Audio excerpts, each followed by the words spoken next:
De volta com o terceiro e último bloco do programa UFO no Plural, a pauta de hoje é a saúde do trabalhador. Comigo no estúdio, a professora Viviane Peixoto, que é pesquisadora e também professora do Instituto de Geografia. Eu quero abrir esse bloco já com perguntas. Vamos acompanhar? Vamos.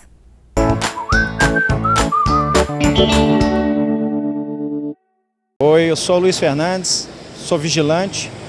Eu gostaria de saber com vocês a respeito de uma pessoa que trabalha em casa, no seu computador, e sofre uma lesão, uma tendinite ou coisa parecida. Eu queria saber se ele tem o mesmo direito do que uma pessoa que trabalha numa empresa normal. Nossa, Luiz Fernandes, essa é uma pergunta extremamente importante, assim, é um tema muito delicado, porque hoje a domicilização do trabalho, ela está cada vez maior. Então, eu não sei se a pergunta dele foi no sentido de estar trabalhando para uma empresa em casa, que existe muito hoje em dia, ou se é esporadicamente, um prestador de serviço, enfim. Mas, de qualquer forma, se você sofre uma lesão em detrimento do trabalho, você tem direito, sim, previdenciário, a partir do momento que você tem um contrato formal de trabalho, ou seja, que você tenha carteira de trabalho assinada e contribua retirando porcentagem do seu salário, então, direto na fonte pagadora para o INSS. Se você faz parte do mercado informal e assina sua carteira como autônomo, você também tem os mesmos direitos previdenciários. Agora, se você está trabalhando de forma informal, sem vínculo, né, com o INSS, se você não paga então de forma autônoma, você não tem direitos previdenciários. Você tem direito à assistência à saúde via SUS, mas você não tem o direito a profissional no sentido de direitos previdenciários. Ok, vamos acompanhar mais uma pergunta.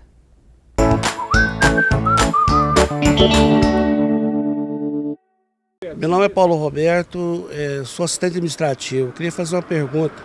Se a pessoa, quando está trabalhando, ela afasta por depressão, é uma doença ocupacional?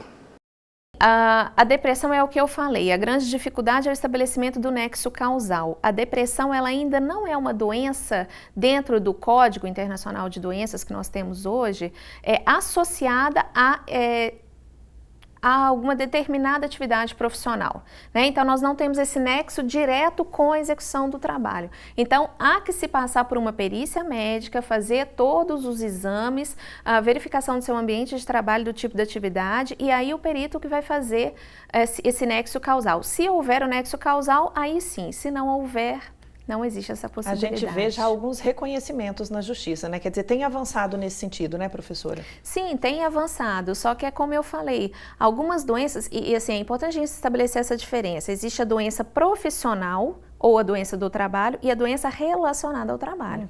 A doença profissional ou do trabalho é aquela que está intimamente ligada à execução da minha atividade de trabalho. Exemplo, se eu trabalho com computador, se eu sou um bancário, se eu sou um digitador, eu tenho uma tendência maior a ter tendinite. Então, a tendinite é uma doença profissional do bancário ou do digitador. Sim.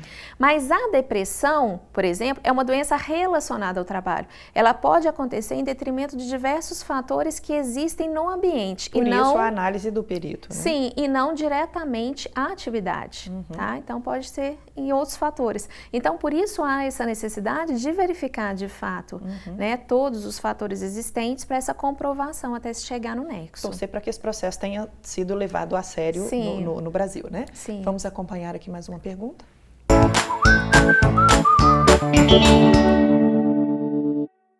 Meu nome é Sebastião Assis, eu sou advogado e funcionário público e gostaria de saber, já que o Brasil está se tornando um país de idosos, como fica a situação dessas pessoas na questão ocupacional?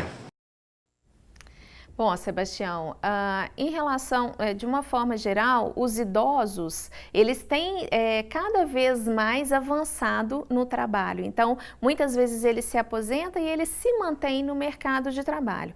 Acontece que essa é uma faixa etária que, querendo ou não, nós temos alterações, né, que são próprias, alterações fisiológicas do envelhecimento. E há que se pensar também políticas voltadas para esse público que está no mercado de trabalho. Hoje nós não temos nada pontual, nós não temos políticas específicas para essa população.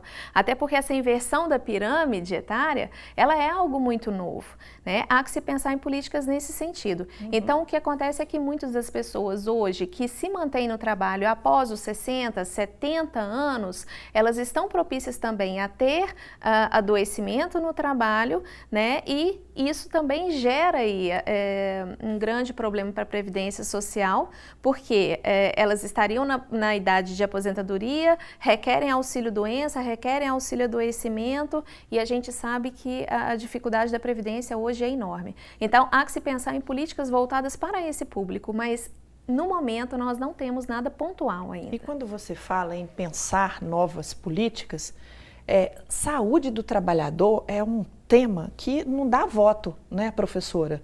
É mais fácil eu colocar no meu plano de governo que eu vou construir uma ponte, que eu vou asfaltar a rua, que eu vou criar um hospital, a ter que pensar, né, em novas políticas, em redesenhar o que está se pensando hoje para a saúde do trabalhador.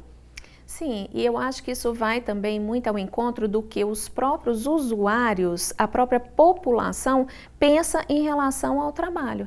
Então, se eu penso que a saúde do trabalhador é importante, eu também tenho que reivindicar. A participação popular, a participação da população, ela é muito importante nesse sentido, de entender quais são os meus anseios, as minhas necessidades, e aí, a partir disso, cobrar também. E nós temos hoje uma sociedade melhor organizada, associações de bairro, nós temos sindicatos, então, usar essa força coletiva para buscar aquilo, né, que é bem comum, né? Sim, com certeza. Vamos acompanhar mais uma pergunta? Vamos.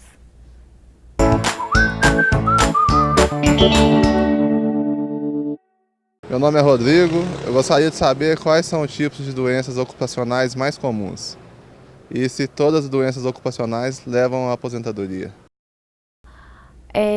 Rodrigo, as doenças mais comuns, na verdade são muitas, mas vamos dizer assim, as mais comuns num contexto de 1 a 3, num ranking aí, seriam as Lehrs-Dort, que ainda permanecem, as doenças que afetam a estrutura músculo-esquelética do nosso corpo. Em segundo lugar, e quase próximo aí a Lehrs-Dort, a gente já tem as doenças relacionadas ao fundo mental, as psicoemocionais ou psicoafetivas, em detrimento das demandas que nos são impostas no ambiente de trabalho. E em terceiro lugar, nós temos aí as doenças relacionadas a produtos químicos, então as pneumoconioses, as aspirações de produtos, intoxicações que levam ao aparelho respiratório, doenças do aparelho respiratório. Ok. Professora, nosso tempo infelizmente acabou, foi muito bom falar com você, os seus esclarecimentos foram de grande valia. Muito obrigada. Eu que agradeço. Obrigada também a você que está em casa. Lembrando, se você quiser rever este programa, ele será exibido no sábado às 2 da tarde aqui pela TV Universitária. A partir de amanhã ele estará disponível também no nosso portal comunicaufo.br. Clica lá. Na semana que vem nós temos um novo encontro. Um abraço para você e até lá.